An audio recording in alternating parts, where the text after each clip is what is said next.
تو میرے امام کا باکپن، ان کی جرت، ان کی طاقت، ان کی ہمت، ان کا کمال، ان کا صبر، ان کی استقامت، ان کا حوصلہ، ان کی جوامردی، ان کی ہمت کتنی کو بیان کرے گا، تو رہنے دے۔ اس نے کہا پھر کیوں رہنے دوں؟ کہنے لگے حسین ابن علی کی شان رفعت کوئی کیا جانے، یہ حسن جانے۔ حسین ابن علی کی شان رفعت کوئی کیا جانے، یہ حسن جانے، یہ علی جانے، یہ نبی جانے یا خدا جانے۔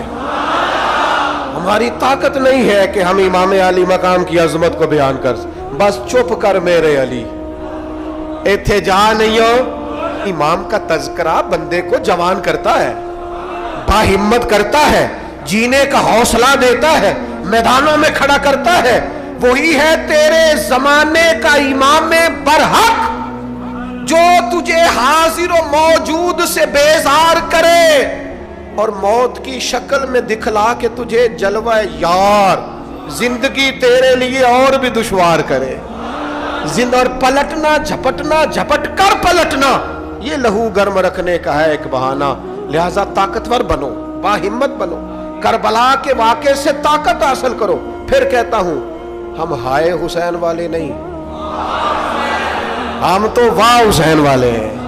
ہمارا کہنا ہے کہ واہ حسین، اے حسین ابن علی تم پر۔ اپنے مزاج میں طاقت پیدا کرو، اپنے بچوں کو یہ قوت ارادی، قوت فیصلہ آنے والی نسل کو منتقل کرے، یہ ہمت، جذبہ۔ غار حرا کے اندر جو سب سے پہلی وحی نبی کریم صلی اللہ تعالی علیہ وسلم پہ نازل ہوئی ہے، زمین کا آسمان سے صدیوں کے بعد جو پہلا رابطہ ہوا ہے، تو یقیناً اس دور کے سارے مسائل ہی اتنے گھمبیر تھے، اتنے پیچیدہ تھے کہ حقیقتیں آشکار کر دے اور صداقتیں بے حجاب کر دے۔ ہر ایک ذرہ یہ کہہ رہا ہے کہ آ اور مجھے آفتاب کر دے۔ ہر مسئلہ ہی بڑا پیچیدہ تھا۔ جس طرح آج بھی آپ کسی بھی مسئلے کو چھیڑ لیں، وہ کسان کا مسئلہ ہو، مزدور کا مسئلہ ہو، استاد کا مسئلہ ہو، شاگردوں کے مسائل ہوں، آئمہ مساجد کے مسائل ہوں، جس مسئلے پہ بھی آپ اترتے ہیں بے شمار پیچیدگیاں اور بے شمار قسم کے مسائل سے ہمیں سامنا کرنا پڑتا ہے۔ تو وہ جو دور تھا جس کو دور جاہلیت کہا جاتا ہے، اس میں بھی بڑے مسائل تھے۔ سب سے بڑا مسئلہ تو کفر و شرک کا تھا، بت پرستی کا تھا۔ اور پھر جب انسان کا عقیدہ خراب ہوتا ہے تو اس کے عمل میں بڑا شدید بگاڑ پیدا ہوتا ہے۔ کفر و شرک کے عقائد کے نتیجے میں جو مسائل لوگوں کو درپیش تھے، اس میں عورتوں پر ظلم، غلاموں پر جبر، غریبوں کا استحصال، نہ جانے کتنے مسائل جمع ہو گئے تھے، اور ہر شخص اپنی جگہ پہ تکلیف میں تھا۔ عقائد کی درستگی بھی بڑی ضروری ہے۔ مسئلہ توحید لوگوں کے ذہنوں اور سینوں میں اتارنا بڑا ضروری ہے۔ عورتیں بڑی تکلیف میں ہیں، حقوق کی پامالی بڑے زور و شور سے جاری ہے اور صدیوں سے جاری ہے۔ غلام بیچارے منڈیوں میں بکتے ہوئے، ظلم سہتے ہوئے، آنسو بھی انہیں آنکھوں سے بہانے کی اجازت نہیں ہے، وہ بھی پی جانے کا حکم ہے۔ اتنے سخت مسائل کے اندر ہر مسئلے پر ہی روشنی ڈالنا بڑا ہی ضروری تھا۔ لیکن قربان جائیے، جو پہلی وحی نازل ہوتی ہے وہ بڑی قابل غور ہے کہ اس میں نہ تو بظاہر عقیدہ توحید کی بات کی گئی، نہ اس میں عورتوں کے حقوق کی بات کی گئی، نہ اس کے اندر بظاہر غلاموں کی بات کی گئی، بلکہ جو پہلی وحی نازل ہوئی ہے اس میں کہا یہ گیا کہ اقرا، پڑھو، اقرا بسم ربک الذی خلق، اپنے رب کے نام سے پڑھو جس نے پیدا کیا ہے۔ معنی کیا ہے کہ مسائل جتنے بھی ہوں ان سب کا حل تعلیم ہوتی ہے۔ جو لوگ علم پڑھتے جاتے ہیں نا، سیکھتے جاتے ہیں، ان کے عقائد بھی درست ہوتے جاتے ہیں۔ جب وہ گہرائی میں اترتے جاتے ہیں تو ان کے اخلاقی رویے بھی ٹھیک ہوتے جاتے ہیں۔ جب انسان پڑھتا جاتا ہے، علم حاصل کرتا جاتا ہے، تو پھر یہ ہوتا ہے کہ اسے حقوق کا بھی خیال آتا ہے، بلکہ جتنا زیادہ کوئی شخص پڑھتا ہے لکھتا ہے اس کا اپنا مزاج اس قدر زیادہ شستہ ہو جاتا ہے کہ بعض جگہوں پہ اسے کہنا پڑتا ہے کہ میاں تھوڑی سختی بھی کریں، آپ تو زیادہ ہی نرم مزاج ہو گئے، کہنا پڑتا ہے کہ آپ تھوڑی سی شدت بھی پیدا کریں، بعض مسائل آپ کی نرمی کی وجہ سے خراب ہو رہے۔ تعلیم، علم ایک ایسی روشنی ہے، لیکن وہ تعلیم ہو، وہ سیکھنے کے لیے ہو، وہ شعر و سخن نہ ہو، محفلیں گرمانے کے لیے جملوں کو ازبر نہ کیا گیا ہو، وہ سیکھنے کے لیے ہو، تعلیم پانے کے لیے ہو، اس کے لیے طلب بھی ہو، تڑپ بھی ہو۔ جس بزرگ کے عرس پہ ہم آئے ہوئے ہیں نا، حضرت فقیہ اعظم رحمۃ اللہ علیہ تر و تازہ مزاج کے مفتی تھے، جن کی نظر صدیوں بعد دیکھتی تھی۔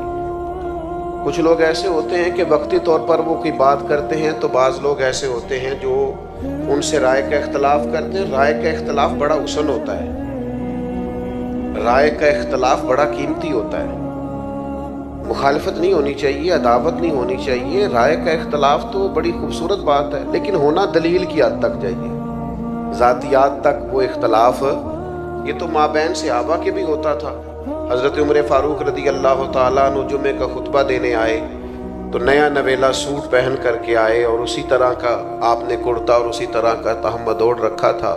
تو حضرت ابو ایوب انصاری نے اٹھ کے اختلاف رائے کیا، کہا جناب بتائیے کہ آپ ایک ایک سب کو کل چادر بٹی تھی تو آپ کے پاس دو کیسے آئیں؟ تو حضرت عمر نے اس اختلاف رائے کو قبول کیا، اس پر یہ نہیں کہا تیری جرت کیسے ہوئی۔ تو امیر المومنین سے پوچھیں، اختلاف رائے حسن ہے، بس ذرا اس کا ادب آنا چاہیے۔ قاتل کو کوئی قتل کے آداب سکھائے، قاتل کو کوئی قتل کے آداب سکھائے، دیکھو دستار کے ہوتے ہوئے سر کاٹ رہا ہے۔ کچھ لوگ خالی بات سے ہی، دستار تک جانے سے ہی مان جاتے ہیں، گلے تک تو جانا ہی نہیں پڑتا۔ تو دلیل سے بات، حضرت ابو ایوب انصاری رضی اللہ تعالیٰ عنہ نے کہا کہ جناب یہ آپ نے دو چادریں کیسے استعمال کی؟ تو کہا میرا بیٹا جواب دے گا۔ تو آپ کے صاحبزادے اٹھے، انہوں نے کہا میں نے اپنی چادر بھی والد کو پیش کر دی تھی۔ تو وہی جناب ابو ایوب انصاری دوبارہ اٹھے، انہوں نے یہ نہیں کہا کہ وہ پچھلے مہینے والی بات کا بھی جواب دیں۔ وہ پھر وہاں کیا ہوا تھا؟ بس ایک اختلاف تھا دلیل کی حد تک، اور یہ حسن ہے۔ حضرت ابو ایوب انصاری اٹھے اور اٹھ کے کہا جناب ہمیں سوال کا جواب مل گیا، اب آپ بات کیجئے، ہم بات بھی سنیں گے، حکم دیجئے، فرما برداری بھی کریں گے۔ اس لیے کہ دلیل کی حد تک، اور یہ بڑا حسن ہے۔ صرف قبرستان میں اختلاف نہیں ہوتا، چونکہ وہاں سارے مردے ہوتے ہیں نا، زندوں میں اختلاف ہو جاتا ہے، چونکہ لوگ سانس لیتے ہیں، سوچتے ہیں، غور کرتے ہیں۔ تو تعلیم کا مقصد جستجو ہو، تعلیم کا مقصد یہ ہو کہ آپ کسی جگہ رائے رکھتے ہو، آپ نے کسی بات کو سمجھا ہو۔ بلکہ ہمارے بزرگ فرمایا کرتے تھے تعلیم کا مقصد یہ ہے کہ آپ استاد پیر والے ہو، آپ نے کسی سے سیکھ رکھا ہو، سمجھ رکھا ہو۔ تو تعلیم مسائل کا حل ہے، علم مسائل کا حل ہے۔ پڑھنا، سیکھنا، لکھنا، غور کرنا، تفکر کرنا، اور پھر کسی سے اصلاح لینا، تربیت لینا، اس سے مسائل ختم۔ بعض اوقات نا مسائل زیادہ ہوتے ہیں، حل ایک ہی ہوتا ہے۔ کسی کمرے میں اندھیرا ہو تو بہت سارے موذی جانور جمع ہو جاتے ہیں، اس میں بچھو بھی آ گیا، سانپ بھی آ گیا، چھپکلیاں بھی آ گئیں، اور بھی کچھ موذی جانور جمع ہو گئے۔ تو آپ اگر اندھیرے میں ان جانوروں کو مارنا چاہیں گے تو ہو سکتا ہے وہ آپ کو تکلیف دیں، ڈنگ مار دیں، اور یہ بھی ہو سکتا ہے کہ آپ سے پکڑے ہی نہ جائیں۔ آپ کیسے پکڑیں گے؟ اندھیرا ہے، آپ اندھیرے میں تو ٹامک ٹوئیاں ماریں گے، کیسے ان کو قتل کریں گے؟ تو جانور زیادہ ہیں، موذی جانور ہیں، تکلیف زیادہ ہے، لیکن اس کا حل بھی موجود ہے۔ آپ ان کو مارنے کی کوشش نہ کریں، آپ اس طرح کریں، کمرے میں روشنی کریں، آپ کمرے میں روشنی کر دیں، آپ کو جانور مارنے ہی نہیں پڑیں گے، وہ ویسے ہی بھاگ جائیں گے۔ چھپکلی دیوار پہ چڑھ جائے گی اور سانپ اپنا رستہ لے جائے گا اور بچھو دوڑتا نظر آئے گا۔ یہ تو اندھیرے کی وجہ سے جمع ہوئے۔ آج بھی جتنے مسائل ہیں وہ پاکستان میں ہیں یا امت مسلمہ کے مسائل، ان سب کی بنیادی وجہ یہ ہے کہ لوگ دینی تعلیم سے دور ہیں۔ میں آپ کو سچ بتاتا ہوں، میں آپ کو دیانتداری سے بتاتا ہوں، چھوٹا آدمی ہوں لیکن میں آپ کو تجربہ کر کے اور ماحول کو پڑھ کے دیکھ کے غور کر کے بتاتا ہوں کہ مسائل اس لیے پیدا ہوئے ہیں کہ لوگ دینی تعلیم سے دور ہیں۔ حضرت فقیہ اعظم چونکہ سمجھدار تھے، حضرت سید ابو البرکات چونکہ سمجھدار تھے، حضرت امام المحدثین سید دیدار علی شاہ صاحب رحمۃ اللہ علیہ چونکہ معاملات کو پہلے سے سمجھ گئے تھے، یہ لوگ حضرت محدث اعظم پاکستان رحمۃ اللہ علیہ چونکہ گہرائی میں اتر گئے تھے۔ میں آپ کو ذمہ داری سے کہتا ہوں یہ سارے لوگ بزرگ تھے، ان کے چہرے بڑے نورانی تھے، ان کا اٹھنا بیٹھنا بڑا وزادار تھا، یہ خالی پیری مریدی بھی کرتے تو جمتی تھی، یہ دم درود بھی خالی کرتے تو چلتا تھا، یہ صرف حلقہ احباب میں بیٹھ کر واعظ و ارشاد کرتے تو چلتا تھا، لیکن یہ بہت عرصہ پہلے سمجھ گئے تھے کہ اس قوم کے مسائل کا حل علم میں ہے۔ بوڑھے سید حضرت سید ابو البرکات شاہ صاحب 18 گھنٹے انہوں نے لوگوں کو اسباق پڑھائے، وہ چل سکتا تھا کام۔ میں کہہ رہا ہوں کہ وہ کاظمی سید تھے، وہ آرام سے دم درود کرتے، کوئی مسئلہ نہیں، لیکن مشکل ترین اسباق اور رات کو پہلے مطالعہ کرنا اور پھر وسائل جمع کرنا، علم کی روشنی اور علم کو پڑھنا۔ اور پھر میں آپ کی خدمت میں عرض کروں، ایک تو وہ طلباء ہیں جو اپنا وقت نکال کے باقاعدہ اداروں میں آ گئے، آپ نے بھیج دیے، لیکن ہم جو باقاعدہ اداروں میں نہیں آتے، ہماری ذمہ داری ہے ہم اپنے مشائخ کے پاس بیٹھیں، ہم تھوڑا سفر کریں، تھوڑی جد و جہد کریں۔ آپ ذرا وہ بخاری شریف کی خوبصورت روایت دیکھیے نا، حضرت کثیر بن قیس فرماتے ہیں کہ ایک شخص مدینہ شریف سے چلا اور سینکڑوں میلوں کا سفر طے کر کے وہ دمشق کی جامع مسجد میں پہنچا، اور جب اس سے پوچھا گیا کہ جناب اتنا مشکل ترین اور کٹھن ترین سفر، یہ آج لوگ گاڑی کے اندر بند ہوتے، ہیٹر کی سہولت موجود ہوتی، اور اگر آپ کو کہیں رکنا ہے تو آپ کے لیے اسباب موجود ہیں، پیٹرول پمپ موجود ہے، کھانے کا، پینے کا، نماز پڑھنے کا، سستانے کا سامان موجود ہے، پھر بھی لوگ کہتے ہیں جناب سفر بڑا مشکل کام ہے، دھند بڑی پڑی ہوئی ہے، رستہ نظر نہیں آتا، حد نگاہ بڑی کم ہو گئی، کیسے سفر کریں، بڑی مشکل ہے۔ لیکن میرے بھائیوں، گھوڑوں اور اونٹوں پہ سفر کرنا اور اتنی جد و جہد کرنا اور سینکڑوں میلوں کا سفر طے کر کے آنا، اور پھر کسی سادہ سے درویش کے پاس بیٹھنا، اور جب وہ پوچھے کہ میاں کیسے آنا ہوا تھا، تو کہا اور کوئی مقصد نہیں تھا، پتہ چلا تھا آپ کے پاس مدینے والے محبوب کی ایک حدیث پاک موجود ہے۔ اچھا یہ چسکا ہے اگر لگ جائے تو، یہ بھی چسکا ہے اگر نہیں سمجھ آئی آپ کو بات، یہ پورا مزہ ہے حدیث ڈھونڈنے جانے کا۔ آپ یقین کریں یہ پورا مزہ ہے تفسیر قرآن کو سمجھنے کا کہ یہ آیت مجھے سمجھ میں نہیں آ رہا، میں نے شان نزول بھی دیکھا ہے، چند کتابیں بھی دیکھی ہیں، 10 15 20 اساتذہ کو فون کرنا، یہ بھی پورا مزہ ہے، پر شرط یہ ہے کہ یہ لگ جائے تو۔ یہ بھی ایک پورا ذائقہ ہے، لگ گیا تھا نا امام مسلم کو۔ لوگ کہتے ہیں کھجوریں کھاتے کھاتے اللہ کے حضور حاضر ہو گئے، میں نے کہا کھجوریں تو عام بیٹھ کے کھائیں تو اتنی کھائی نہیں جاتی۔ اصل مسئلہ یہ تھا کہ کتاب کی برق گردانی کرنا اور اس کو ڈھونڈنا کہ میرے نبی کریم نے اس موقع پر کیا فرمایا۔ یہ ذائقہ بھی اگر کبھی لگ جائے نا، یہ صورت بھی اگر کبھی بن جائے تو یہ بڑا مزہ دیتی ہے، اس کا بھی ایک اپنا لطف ہے، ایک اپنا ذائقہ۔ حضرت معاذ بن جبل رضی اللہ تعالیٰ عنہ بیان فرماتے ہیں، کہتے میں نے درجنوں لوگ ایسے دیکھے جو حضور کی بارگاہ میں بیٹھے ہوتے تھے تو یوں لگتا تھا جیسے جھولیاں پھیلا رکھی، ان کی نظریں جھکی ہوتی تھیں، ایسے گویا سروں پہ پرندے بیٹھے ہیں، لیکن ان کی ہوش اتنے سلامت ہوتے تھے کہ ایک ایک بات محبوب کی محفوظ کیے جاتے۔ اور آپ کبھی کتب احادیث کا مطالعہ کریں، انہوں نے صرف حضور کی باتیں یاد نہیں کی، حضور نے کس موقع پر کیا اشارہ کیا تھا وہ بھی یاد کر کے روایت کیا۔ اگر محبوب نے کہیں 2 انگلیاں جوڑ کے دکھائی ہیں تو ہر روایت میں ان کی 2 انگلیاں جڑی ہوئی نظر آتی۔ یہ بھی ایک ذائقہ ہے، ایک لطف ہے۔ ہمارا یہ مسئلہ بن گیا ہے کہ ہم نا یہ والا ذوق نہیں پیدا کرتے، یہ والی تو ہم نے کچھ ایسے بزرگ دیکھے اپنی زندگی میں جنہوں نے بہت علماء کی تقریریں سنی، لیکن اس طرح کر کے سنی کہ جس محفل میں گئے کاغذ قلم ساتھ لے گئے، حضرت نے آج کیا بیان کیا اس کو نوٹ کیا، ان کے پاس ذخیرے جمع ہو جاتے تھے۔ وہ سن کے بعض لوگوں کی قوت سماعت بڑی اچھی ہوتی، سن کے جلدی یاد کر لیں، سن کے انہوں نے بڑی ساری باتیں اپنی تربیت کے لیے اپنی، اور پھر اس طرح بھی ہوا کہ ان سننے والوں میں سے بہت سارے صوفی تیار ہوئے۔ میں درجنوں ایسے لوگوں کو جانتا ہوں انہوں نے باقاعدہ نصاب تو نہیں پڑھا، لیکن کسی شیخ کی صحبت اٹھائی ہے تو بہترین کر کے اٹھائی، زبردست کر کے اٹھائی ہے، اس کے نقوش نظر آتے ہیں باقاعدہ۔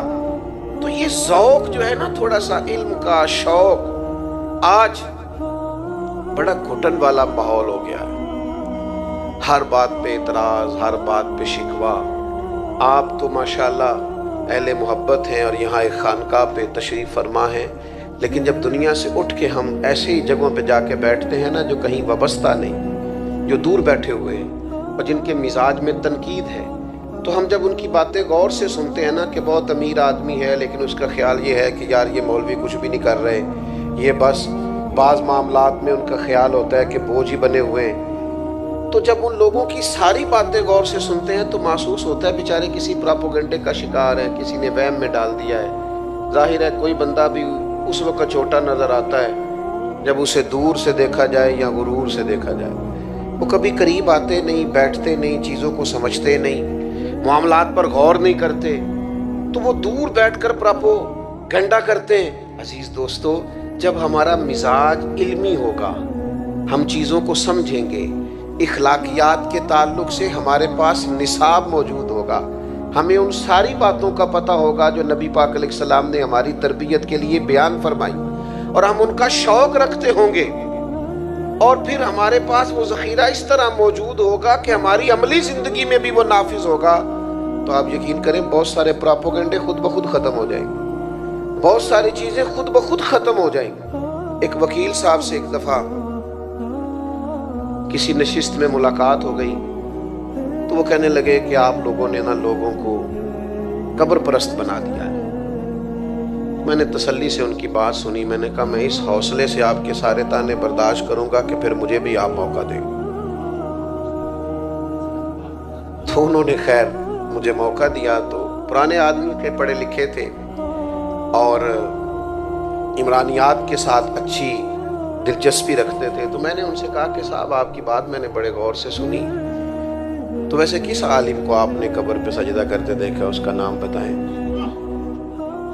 چلیں کوئی آپ کوئی مثال ایک دو۔ کہنے لگے جی بہت سارے لوگ ہم نے وہاں آتے جاتے دیکھے۔ میں نے کہا ان پڑھ آدمی تو کسی بھی قوم کا ہو وہ کبھی دلیل نہیں ہوتا، تو کبھی دلیل نہیں ہے نا، ان پڑھ آدمی نے کوئی غلطی کر لی تو آپ اسے دلیل بنائیں گے، وہ ہم سے ویسے بھی، اور پھر ابتلا سے حکم بھی نہیں بدلتا۔ میں بھی اگر کوئی غلطی کروں تو میری ذاتی غلطی ہے، وہ کو میرے نظریے نے، میرے عقیدے نے، میری جماعت نے تھوڑی مجھ سے کہا ہے، ابتلا سے حکم تھوڑی بدلتے ہیں، تو ہو جاتا ہے۔ تو مجھے کہنے لگے پھر آپ لوگوں کا نصاب کیا؟ میں نے کہا یہ بالکل آخر میں بتائیں گے آپ کو، پہلے آپ یہ بتائیں کہ آپ نے اتنی سخت بات کی کہ ہم معاذ اللہ قبر پرست ہیں، یعنی ایک مومن کو آپ نے کافر ہی کہہ دیا، آپ کو بھی تو کوئی دلیل پیش کرنا چاہیے تھے نا، اس پر اتنی سخت بات آپ نے کی، آپ کو اس پر دلیل دینی چاہیے، خاموش ہو گئے۔ تو پھر میں نے ان سے کہا کہ آپ نصاب پڑھیے، ہمارے بزرگوں کو پڑھیے، اور آپ زیادہ نہیں تھوڑا پڑھیے، آپ جس نے کہیں کوئی خلاصہ آپ کو نظر آ جائے وہ پڑھیے۔ آپ اعلیٰ حضرت بریلوی کو نہیں پورا پڑھ سکتے تو پروفیسر ڈاکٹر مسعود احمد صاحب کو پڑھیے، جنہوں نے ان پہ لکھا ہے۔ ایک بزرگ تھے، اور کیا بزرگ تھے، وہ بھی کیا ہستی تھی، ان کی زیارت کرنے سے محسوس ہوتا تھا کہ کیا بات، اور کمال لکھا انہوں نے فاضل بریلوی پہ، اور لوگوں کو ریسرچ پہ لگایا، 20 لوگوں نے ان کی نگرانی میں پی ایچ ڈیز کے مقالہ جات لکھی، بام دام برسرے، مطلب یہ یہاں کا عنوان نہیں۔ تو میں نے انہیں ایک حوالہ پیش کیا اعلیٰ حضرت رحمۃ اللہ علیہ کا، جس میں فاضل بریلوی کہتے ہیں کہ کسی بھی قبر پہ جاؤ تو 4 ہاتھ دور کھڑے ہو کے، مزار سے 4 ہاتھ، آپ کی توجہ ہے میری بات پر، مزار سے 4 ہاتھ، آپ یقین کریں سعادت مند آدمی تھے، اور میں یہاں باوضو حاضر ہوں، میں نے